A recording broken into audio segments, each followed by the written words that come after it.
Nu, iemet komentārā, kam šāds atslēgas varētu būt pieprogrammēts klāt un iespējams pieprogrammēt klāt.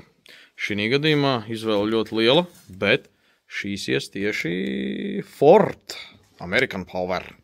Nav gan tas gluži SRT Hellcats, bet šim te atslēgas arī piešūtas klāt, bet tas tavs nav tas īstais. Īstais mums ir, kur ir īstais. Ko tu skaties, Jāni? Nē, es redzējis Fordu? Kur ir Fords, paskaties, šitās te.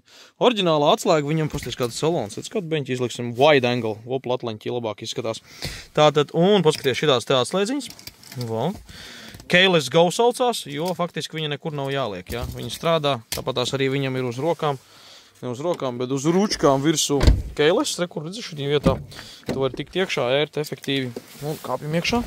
Pastīsimies, ko viņi mums te rāda. Fords. Yes, nice car. Ja viņas nepareizi piešūt, tā sarkanā lampiņa mēs tur riktīgi mirgot. Tāpēc viņam ir tā, ka viņam arī vēl papildus čips ir. Čipu pieliekot šeit klāt var iedarbināt, bet tā faktiski droši noliekam vienkārši uz panelīšu nost. Nav obligāti. Vienalga, labi, nometam uz beņķi. Tātad vienu otru vienkārši nospied sajūgu, reku start poga. Dziesmā. Fordiņš vienkārši iepukstās. Dvēsele dzied, Fords strādā, viss ir kārtībā. Nu, oriģinālā atslēga, protams, ir iespējams izgatavot šādas arī oriģinālās atslēgas, bet visefektīvāk jau ir, protams, uztaisīt kaut ko stilīgu, kaut ko jaunu, skaistu, un šādu te dizainerisku reizē, jā, tā ir efektīvi, lai vienkārši tas viss strādātu korekti.